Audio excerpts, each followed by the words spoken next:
Hey everyone, this is Dr. William Clark here, your host of the Dr. William Clark podcast. Glad to be with you again and excited about podcasting. I'm always excited about podcasting. I'm always excited about the opportunity to share and to convey messages of strategy and hope and ideas as it relates to fundraising. And I wanted to come on quickly and to share just a couple of thoughts with you today. This is a podcast where we're just taking it easy a little bit today. There isn't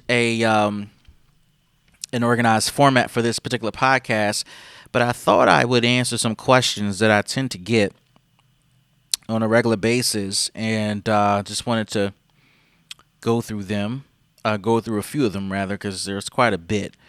But I wanted to use this time to kind of just talk with you.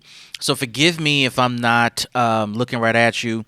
I'm looking at the screen here off the side, but I want to make sure that I address some of the questions you guys have. And a lot of the questions I get are relative to the content I share as it relates to fundraising, as it relates to grant writing. And I appreciate those questions and concerns because, quite frankly, without you, we have no show. So wanted to just take a moment to answer a few of these and to kind of give some insight into what's happening when you're fundraising. Here's one I tend to get often, right? What happens if you're the perfect organization on paper, right? You're the right fit on paper, but you don't have a history of success. Quite frankly, that particular question I answer in detail in my grant writing 101 masterclass.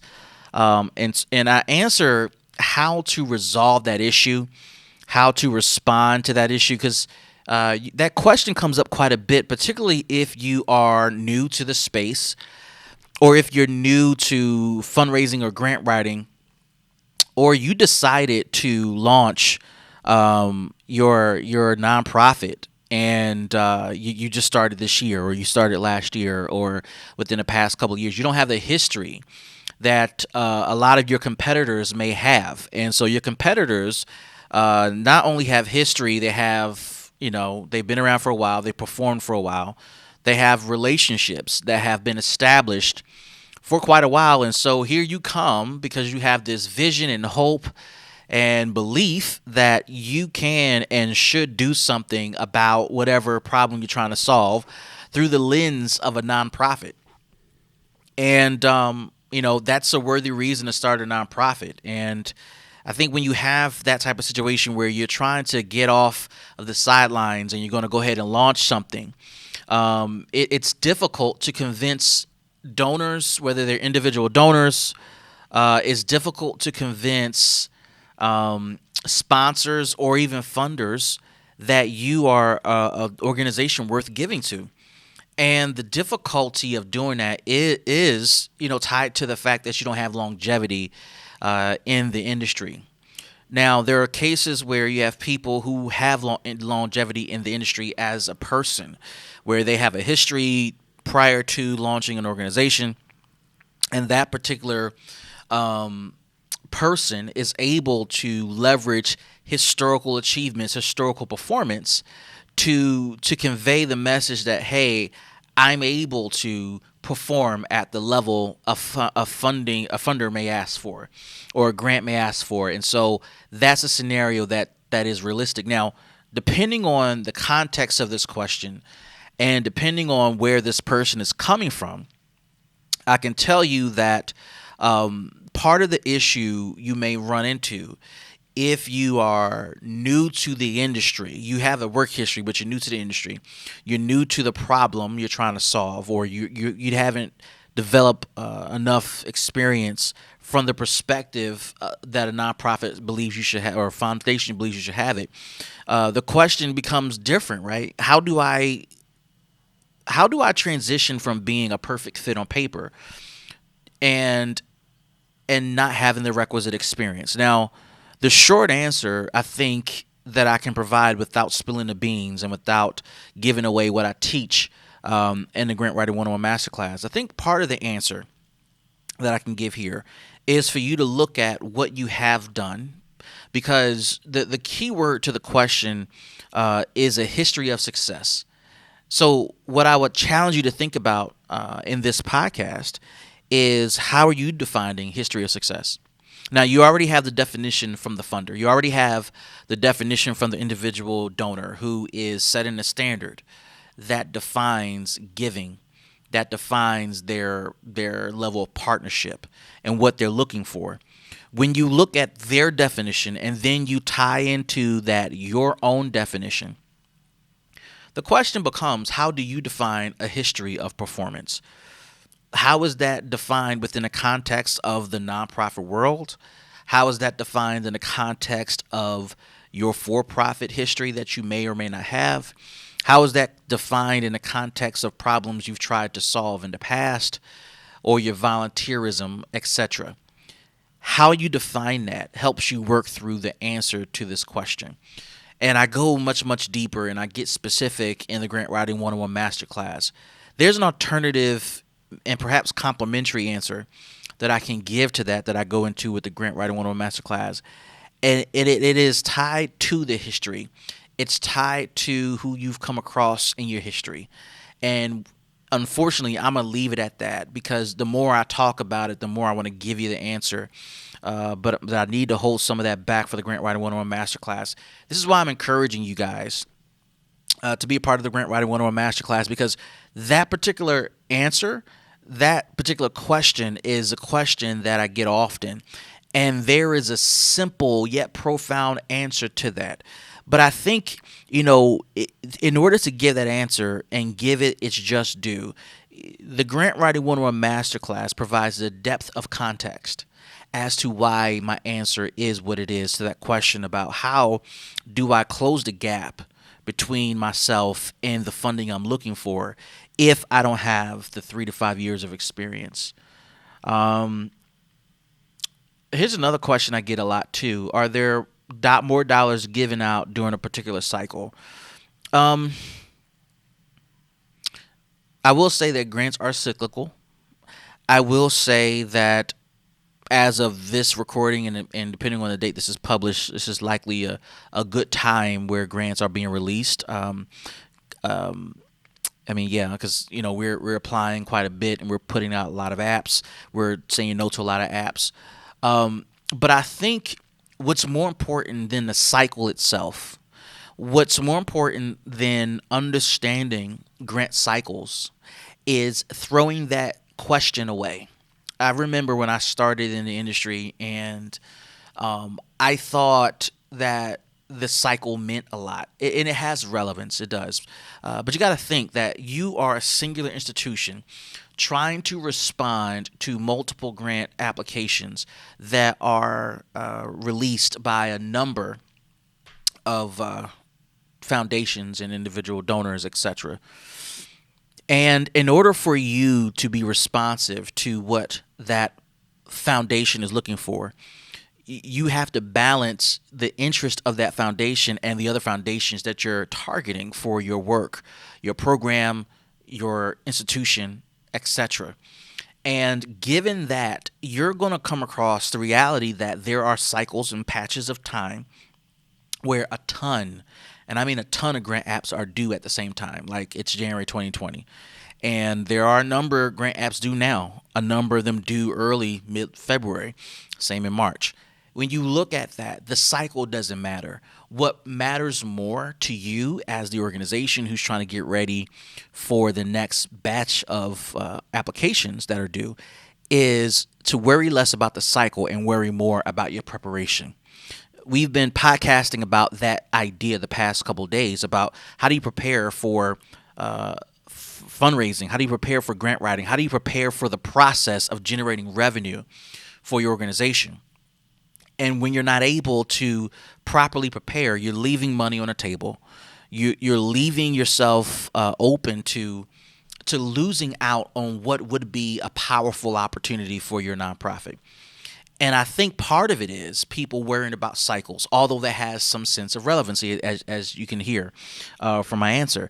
But I think a more profound, deeper, and strategic way of looking at it is, regardless of the cycle that grants are released in, no matter what time of year they're released, what am I doing? What is our organization doing to position ourselves for what is to come. What is our organization doing to help our cause, knowing that we are a singular institution that is putting out multiple applications to multiple organizations, and knowing that there's a repetitive nature to this, knowing that there are trends in the applications that we are submitting, trends that are normalized across the board with some nuances. What are we doing as an organization, as an institution, to prepare? And when you think about that perspective, you tend to lose focus on the cycle itself. That becomes irrelevant. You do want to hit it right, and the timing has to be right for you to be ready to submit a grant app and respond to the inquiry of a funder. But then, if you're thinking strategically about it, you're more concerned about our preparedness, our ability to be responsive, our ability to provide a quality answer, our ability to generate outputs, which are grant apps, answer to grant apps, in a reasonable amount of time. That is critical. That is more important than the cycle. When you consider that the strategy matters more than the cycle, then you can look at the cycles as a secondary issue and say, all right, our preparedness can respond to any cycle, whether it's a dry cycle or a very robust cycle, right? That is the position you want to be in, the preparedness for what is to come.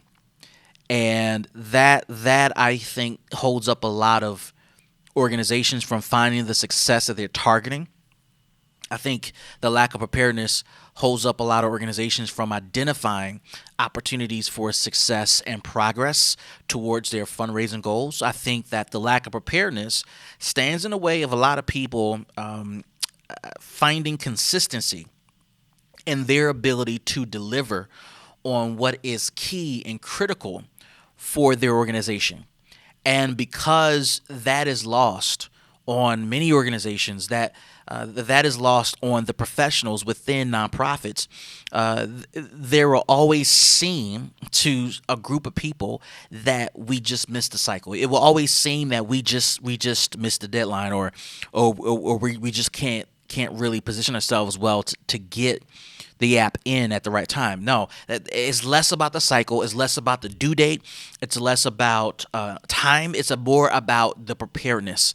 And I go into, again, extreme detail in a Grant Writing 101 Masterclass because there are things that can be done that can make a difference in preparing the organization to do awesomeness, to do awesome things, to be great.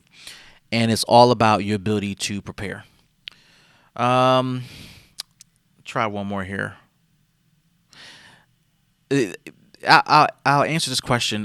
But again, the answer to this is it's tied to who you are as an organization. So the question is, what type of grants are available to my organization? It depends. It depends on the problem you're trying to solve. It depends on the industry you're in. It depends on what project you're trying to engage in. It just truly depends. And what I caution you against is becoming an organization that is focused on multiple needs and interests and outcomes and goals. What that means is, if you are trying to save the whales and you're trying to save puppies, that's a tough ask unless your general goal is to save all animals, right? That's a singular concept with different disciplines under it, and even that's a stretch. If you're all about reducing the emissions of the vehicles that we drive, and you're also trying to end sex trafficking, that's kind of hard to tie together. Those are just two separate concepts. You want to generally have a singular approach to your work, a singular concept, singular goal, which is why it's always healthy for an organization to have an organizational mission. With the mission, you're able to identify who you are and what you are about. When you're able to do that, you may notice in your strategy document or in your goals that there are cascading outcomes or outputs that you're really targeting that's important to you. and that's normal. But that singular thought, that singular goal, tells you who you are, and in turn, it tells you what type of grants that makes sense for you to go after. Right? You can't go after saving all animals and ending the emissions. I mean, there could be a tie in there, but really, you got to have a focus, something that you're known for, something that you're good at. Once you have an idea of what that thing is, then you can start to talk about what type of grants are available from my institution, from my organization. And there may be variations of availability of what is available and what is going to be made known, or what you may qualify for, rather. But it really, the answer to that begins and ends with what you are focused on, and that's it, right?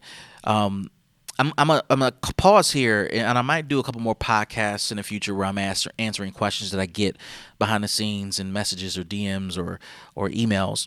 But it's important that you begin to think deeply about how you're going to position your organization to triple fundraising results and build six-figure programs. And for those of you who are in mature organizations, that's all you're thinking about. How do we get more revenue in? How do we continue to generate revenue? That makes sense for us. That makes sense for our customers, our stakeholders, the work that we do, etc. And I encourage you to join us for the Grant Writing 101 Masterclass. It is an online platform that I created where I'm teaching the principles and concepts of how to triple fundraising results, how to build multiple six-figure programs that ultimately feed into the creation and development of multi-million-dollar nonprofit organizations. If that's what you're after, if that's what you are trying to go after, then this program, this class that I created is for you. It's over 11 hours of teaching, multiple toolkits and handouts, and growing. The library is continuously growing. We are adding to it as we speak. We are in the process of producing and developing content for that particular school, and it's added. And once you secure your spot and secure your membership, you have to pay no other fee, because you're going to get all the updates and all the trimmings that are coming down the pike. If you have not joined, why don't you go ahead and join and secure your spot? Join the other students, join the other cohort members who are on this journey of building financially successful nonprofits. That's my mission. That's my goal, to help you do that. And you can do that by going to mysixfigurefunding.com. Again, that's mysixfigurefunding.com. We'll be glad to register you and secure your seat, and to learn with you and help you build a financially successful nonprofit. This is the Dr. William Clark podcast. We'll see you in the next episode.